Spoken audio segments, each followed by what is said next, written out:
नमस्कार विद्यार्थी मित्रांनो, आजचा आपला ब्रिज कोर्सचा डे आहे 43rd 43वा स्टँडर्ड 9th. डेट आहे 12th August. Learning outcomes. Tell Pythagoras theorem to solve problems by using Pythagoras theorem. पायथागोरसच्या थेरमचा उपयोग करायचा आहे. आता इथे राईट अँगल ट्रायंगल दिलेला आहे. With reference to the figure along side the theorem of Pythagoras can be written as follows. In triangle ABC, if angle B is a right angle, then AC square is equal to AB square plus BC square. आपल्याला पायथागोरसचा theorem माहीतच आहे. Generally in a right angle triangle, one of the sides forming the right angle is taken as the base and the other as the height. Then the theorem can be stated as hypotenuse square is equal to base square plus height square. म्हणजे कर्णाचा वर्ग हा काटकोन करणाऱ्या बाजूंच्या वर्गांच्या बेरजे इतका असतो. या साईडला आपण बेस म्हणायचा आणि ही आहे त्याची हाईट. आता पुढे पहा. In a right angle triangle lengths of sides forming right angle are 9 centimetre and 12 centimetre. Find the length of its hypotenuse. मग आता hypotenuse square is equal to first side square plus second side square. Pythagoras theorem लिहिलं कंसामध्ये. त्यांचे square केले 225 आले. Therefore square route घेतल्यावर काय येणार आहे? Hypotenuse is equal to 15 centimetre. याप्रमाणे एक उदाहरण इथे सोडून दिलेलं आहे. दुसरं सुद्धा एक्झाम्पल बघा, याप्रमाणेच आहे. In a right angle triangle lengths of side forming right angle are 6 centimetre and 8 centimetre. Find the length of hypotenuse. 6 आणि 8. आता आपल्या पायथागोरस थेरमप्रमाणे hypotenuse square is equal to first side square plus second side square. 6 square plus 8 square किती आले? 6400 आले आणि त्याचं square route आलं 10. म्हणजे हायपोटेनियस किती आलं आहे? 10 सेंटीमीटर. आता पुढे पहा, एक्सरसाइज आहे इथे.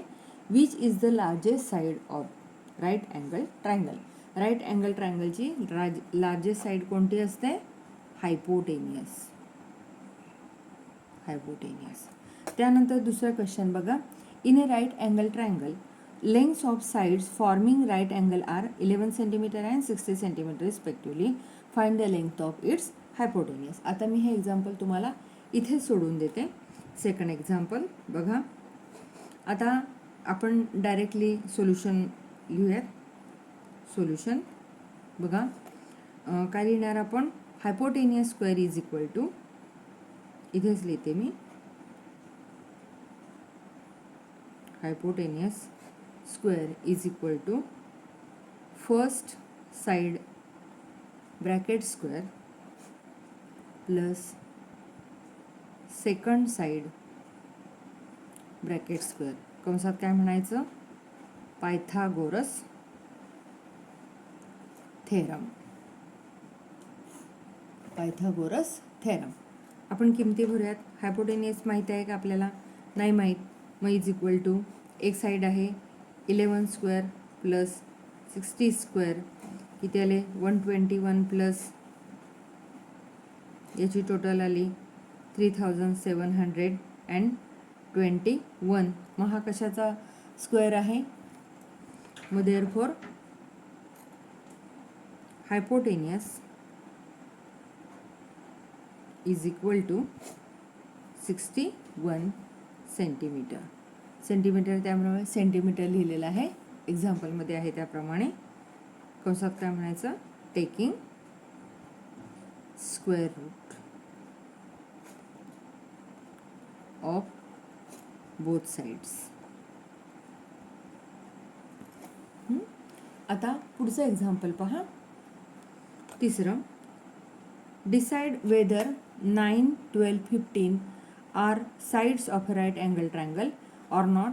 Can the length of hypotenuse be determined from this? What will be the length of hypotenuse? मग आता इथे आपण काय वापरणार आहोत? using converse of Pythagoras theorem. Pythagoras theorem. Converse वापरला आपण इथे. कसं वापरणार? मग आता इथे बघा, आपण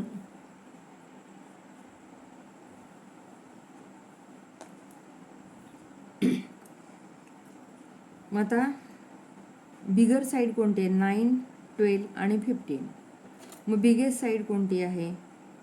किंवा लार्जेस्ट साईड कोणती आहे? आपण म्हणूयात largest side. Largest side is 15. बरोबर आहे. मग आता आपण इथे 15, देअरफॉर इथे मी दुसरा भाग करते. Therefore 15 square is equal to 225. बरोबर आहे. आणि sum of squares of remaining, याला आपण नंबर 1 म्हणूयात. रिमेनिंग 2 साइड्स किती येणार बघा? 2 साइड्स 9 स्क्वेअर प्लस 12 स्क्वेअर बरोबर 81 प्लस 144 इज इक्वल टू 225. हाला number 2. Therefore from 1 and 2 15 square is equal to 9 square plus 12 square. आले? 15 square is equal to 9 square plus 12 square. मग आता therefore hypotenuse is equal to length म्हणून length of hypotenuse is equal to किती आली? 15. And what will be the length of hypotenuse? Can the length of hypotenuse be determined from this? आपण म्हणूयात yes. आणि what will be the length of hypotenuse? Length of hypotenuse is equal to 15. Therefore, length of hypotenuse is equal to 15. अशा प्रमाणे हे examples 3 example आहेत, ही सोडवायची आहेत.